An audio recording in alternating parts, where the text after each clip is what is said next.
जे नापास झालेत ना त्यांची परिस्थिती विठ्ठल लहाने जेव्हा 9वी 8वी 9वी 10वीला होता तेव्हा जी माझी परिस्थिती होती त्याच्यावर वाईट परिस्थिती या लोकांची झाली आता.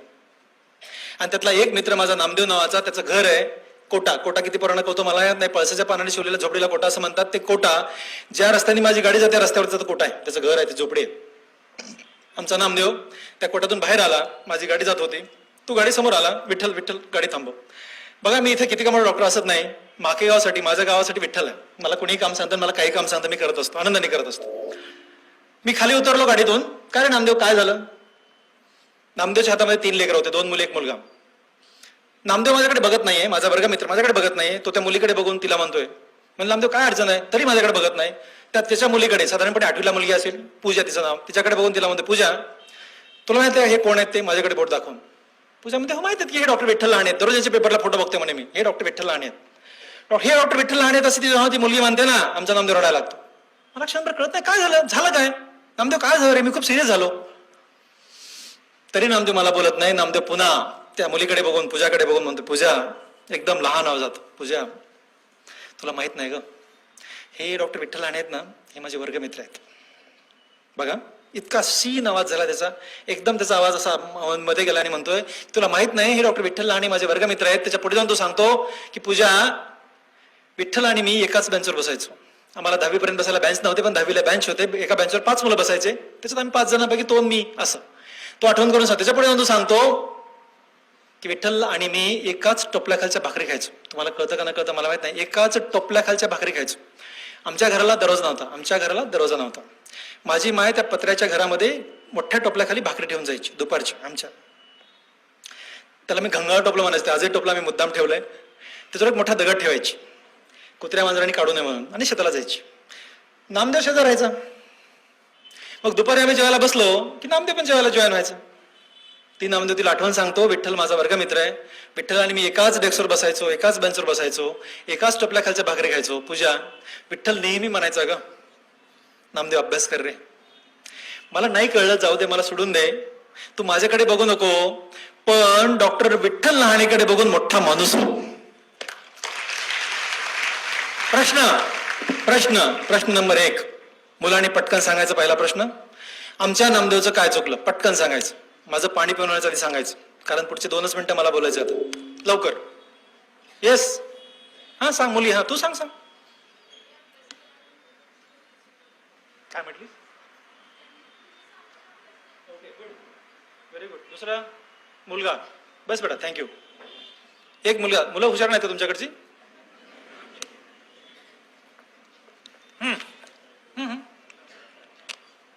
कोण सांगताय? Yes come on. वर कोणी सांगताय? हा सांग.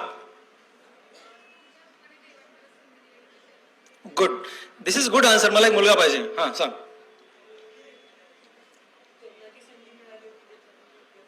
गुड. याचं उत्तर खूप छान दिली, तुमची मुलं हुशार आहेत. याचं उत्तर मी तुम्हाला सांगतो. शिक्षण ही आयुष्यातली संधी असते. बारकाईने ऐकून घ्यायचं. शिक्षण ही आयुष्यातली संधी असते. शिक्षणाने माणूस मोठा होतो, आणि शिक्षणाने माणूस एवढा मोठा होतो, तो जिवंत असताना आणि जिवंत नसतानाही तर चिरकाल मोठाच राहतो. हे फक्त शिक्षणाने शक्य आहे. ही संधी, शिक्षण ही संधी जशी माझ्या दरवाजावर खटखटत होती, तशी आमच्या नामदेवच्या पण दरवाजावर खटखटत होती दररोज. ती संधी मी अलर्ट होतो, जागरूक होतो, तत्पर होतो, म्हणून दरवाजा उघडला, आत्मसात केली आणि आयुष्याचं सोनं करून घेतलं त्या संधीचं. सध्या तुमच्या सगळ्यांच्या दरवाजावर सध्या दररोज ती संधी खटखटत आहे. तुम्ही तत्पर राहा, अलर्ट राहा, आणि तुमच्या ह्या संधीचं आयुष्यात, शिक्षण ह्या संधीचं सोनं करून घ्या, हा माझा तुम्हाला सल्ला आहे. बऱ्याच वेळा काय होतं, पालकांची एक अवस्था असते. पालक मला भेटतात, लहाने साहेब तुम्हाला माहित नाही हो, तुमचा काळ वेगळा होता, आमच्या लेकरांचा काळ वेगळा आहे, या काळात खूप कॉम्पिटिशन आहे, तुमच्या काळात कमी कॉम्पिटिशन होती. तुम्हाला कोणी सांगितलं आमच्या काळात कॉम्पिटिशन होती म्हणून? पालकांना प्रश्न आहे माझा.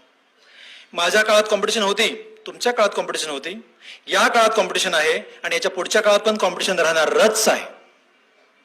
पण या कॉम्पिटिशन मध्ये कसं टिकायचं हे आपण ठरवायचं असतं. तो किती पुराणा कोंबडीचं पिल्लू अंड्यातून कसं निघतं बाहेर माहिती आहे का? हातवर करा बरं. काय करावं होता? मी जरा शेतकऱ्याचा वर्ग आहे, मला कम्प्युटरच्या गोष्टी नाही सांगता येणार, पण मला शेतातल्या सगळ्या शेळ्या मेंढ्या कोंबड्याच्या गोष्टी सांगता येतात. त्यातली एक तुम्हाला गोष्ट सांगतो. एक कोंबडी अंडी घालत असते. अंडी घालून झालं ना, तिला खूड झालं असं म्हणतात. ती अंडी कोंबडी, शेतकरी ती अंडे जमा करतो आणि ती कोंबडीला त्या अंड्यावर बसवतो. ती अंडी घोळते. तिची घोळण्याची एक प्रक्रिया असते. ती प्रक्रिया पूर्ण झाली की ते अंडे परिपक्व होतात आणि त्यातून ती पिल्लं बाहेर निघतात. ते पिल्लं जेव्हा बाहेर निघतात, आता आत परिपक्व झालेली पिल्लं जेव्हा बाहेर निघतात ना, ते कसं माहित आहे? पिल्लाला जेव्हा बाहेर निघायचं असतं ते पिल्लू आतून अशा टोचा मारतं. आतून जेव्हा टोचा मारतं ना पिल्लू, किती वेळ मारतं टोचा माहित आहे? एकदम पातळ कव्हर फोडण्यासाठी त्या पिल्लाला, परिपक्व पिल्लाला आतून ठोचा मारत 72 तास, कधी 48 तास ते 72 तास, 2 ते 3 दिवस आतून टोचा मारावं लागतात. तेव्हा कुठे ते वरचं पातळ कव्हर फुटतं, मग त्या पिल्लाला बाहेर यावं लागतं. आजकालचा एक आळशी माणूस. आजकालच्या माणसांना काय वाटतं माहित आहे? एकदम कमी काम करावं आणि देवाने भरभरून द्यावं. पोराला पण काय वाटतं माहिती आहे? पोरांना एकदम कमी अभ्यास करावा आणि देवाने भरपूर मार्क द्यावेत. असं होत नाही मित्र, असं होत नसतं. पण आजकाल लोकांना त्याच्या पुढे गेलेत लोक, माहिती आहे का तुम्हाला? काहीच काम करू नये, फक्त आ करावं आणि देवाने आपोआप मध्ये घालावं. आता काय करावं? काम नको पण सगळं मिळालं पाहिजे. पण तुम्हाला सांगू का मी, कष्टाविना जे मिळतं ना त्याच्यावर वाईट काहीच नाही. पण कष्टाने आणि प्रामाणिकपणाने जे मिळतं ना त्याच्यावर जगात चांगलं काहीच नाही. म्हणजे हे जर तुम्हाला कळलं ना मित्र, तुम्ही काय सांगा, काय एन्जॉय करता लाईफ. म्हणजे जे कष्टाने मिळतं ना त्यातला, मी जेव्हा पहिली सायकल घेतली होती ना, रात्रभर झोपलो नव्हतो, कारण माझ्या कष्टाची, माझ्या इमानदारीची, माझ्या घामाची मी सायकल घेऊ शकलो होतो. तुम्हाला सांगतो ना, याच्यामध्ये जे खरं खरं जगणं आहे ना, ते जगणं असंच मिळण्या गोष्टीत नाहीच आहे आणि ते टिकतच नसतं. झगमगाट हा टिकत नसतो, कष्टाने इमानदारीने कमावला झगमगाट टिकतो.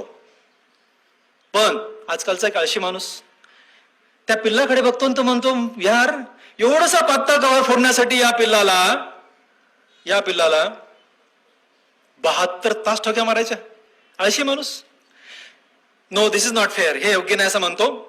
तेवढ्यात दुसरं पिल्लू हातून ठोक्या मारताना पिल्लू कसं कळतं माहिती आहे? ते अंडा असं गोळगोळ फिरत असतं. ते कळतं त्याला की ठोक्या मारायला सुरू केलं. त्याने 2-4 ठोक्या मारल्या, त्या अंड्याला हातात घेतो आणि त्याला म्हणतो, नो, तुला मी एवढे कष्ट करू देणार नाही. वरतून ठोकी मारतो, टाक म्हणजे ठोकी मारली, आणि कव्हर फोडतो. त्या पिल्लाला म्हणतो, ये बाहेर, कम. ते पिल्लू बाहेर येतं. ते पिल्लू बाहेर आल्यानंतर ह्या आळशी माणसाला एवढा आनंद होतो की या पिल्लाला मी काहीही कष्ट न करू देता बाहेर काढलं. तुम्हाला माहित असावं की पुढे त्या पिल्लाचं काय होतं. माहिती तुम्हाला कोणाला? पुढच्या 2 तासात ते पिल्लू मरून जातं. का माहितीये? त्याचं कारण असं आहे की त्या अंड्याच्या कव्हरच्या आतलं वातावरण आणि अंड्याच्या कव्हरच्या बाहेरचं वातावरण, ह्या बाहेरच्या वातावरणात जगण्यासाठी त्याला तेवढ्या 72 तास जेव्हा तो ठोक्या मारतो तेव्हाच त्याची बॉडी एवढी स्ट्रॉंग होते, एवढी मजबूत होते. त्या 72 तास ठोक्या मारल्यानंतर, आणि तेव्हाच ते पिल्लू या वातावरणात जगू शकतं. तद्वतच तुम्हाला जर या वातावरणात जगायचंय, ह्या कॉम्पिटिशन युगात जगायचंय, या कॉम्पिटिशन युगात आकाशाला गवसणी घालायची आहे, तर ठोक्या मारा, ठोक्या. आणि पालकांना सांगतो, तुम्ही आवरून ठोकी नका मारू, पोरांना कष्ट करू द्या. कष्टाने ऊर्जा मिळते. लेकरांनो, तुम्ही लक्षात घ्या मी काय म्हणतो. मी म्हणालो की मी गरीबाचा मुलगा आहे, मी म्हणालो तुम्हाला, आणि मी गरीबाचा आहे या भीतीनं, शेतात काम करावं लागेल या भीतीनं मी कष्ट केले, अभ्यास केला. 100% सत्य आहे. माझा मुलगा गरीबाचा मुलगा नाहीये. त्रिकालवादी सत्य आहे. माझा मुलगा डॉक्टर विठ्ठल लहाने प्लास्टिक सर्जनचा मुलगा आहे. पण त्याला मी एकच शिकवलं, एकच बाळकडू पाजलं, कष्ट करायचे असतात आणि ते इमानदारीने प्रामाणिकपणे कष्ट करायचे असतात, आणि त्यात आम्ही यशस्वी झालो. हे काम तुम्ही सगळेजण पालक करा. लेकरांना कष्ट करू द्या मित्रांनो, लेकरांना कष्ट करू द्या. कारण कष्टाने जे मिळतं ना, तुम्हाला कसं सांगू मी आता, कष्ट करायला लेकरू एक पण वाया जात नाही आयुष्यामध्ये, एक पण वाया जात नाही, एकही वाईट सवय लागत नाही. मी लिहून देतो, बॉन्ड पेपर लिहून देतो. पण हे तुम्हाला कळावं, पालकांना कळावं, अशी माझी पालकांना विनंती आहे. लेकरांना खूप अभ्यास झाला असं एकदा पण म्हणू नका. आणि शेवटचा पॅरा, अण्णा माईला भेटा. आयुष्यामध्ये मी पण कधी त्यांना घेऊन येईन आणि तुम्हाला भेटवेन, पक्का भेटवेन, प्रॉमिस. माझ्या तुम्हाला मी पक्का भेटवेन. एवढ्यासाठी माझ्या अण्णांना भेटा की अण्णांना बघा. माझी अण्णा एकदम आमचे पातळ आहेत. पण अण्णा असे चालतात की अण्णांना वाटतं की त्यांची छाती हत्ती एवढी मोठी आहे, असे चालतात. तोऱ्यात चालतं, मला तोऱ्यात पटका बांधतात, धोती घालतात, पांढरे शर्ट. गरीब माणूस आहे, शेतकरी माणूस आहे, पण अण्णांचा तोरा चालताना बघायला पाहिजे. माहित आहे का हा तोरा त्यांच्यात तयार झाला? लेकरं चांगली निघाली ना, आईवडिलांना आजारच होत नाहीत, म्हणून त्या दोघांना कुठला आजार नाही झालेला. अण्णांना एवढ्यासाठी भेटा, आमच्या अण्णा हवेत चालतात. हवेत तुम्ही कधी हवेत चालताना पाहिलंय माणसाला? म्हणूनच अण्णांना भेटा. आमच्या अण्णा हवेत चालतात. आमच्या अण्णा दिवशी हवेत चालले होते. हवेत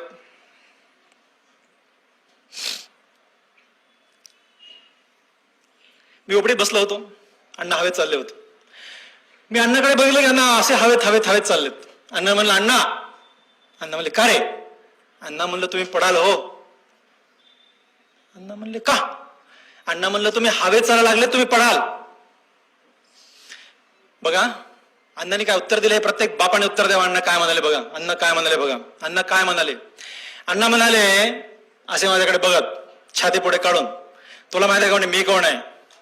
मी एकदम परेशान, माझा बाप, मला काय कळत क्षणभर. अण्णा म्हणाले तुला माहिती आहे का मी कोण आहे? बापरे, माझी नजरा सगळ्या अण्णांच्या चेहऱ्याकडे लागल्या. अण्णा पुढे काय म्हणणार? अण्णा म्हणाले तुला माहिती आहे का मी कोण आहे? मी पद्मश्री डॉक्टर तात्याराव लहाने आणि हा प्लास्टिक सर्जन डॉक्टर विठ्ठल राणेचा बाप आहे म्हणे. मी कसा पडतो?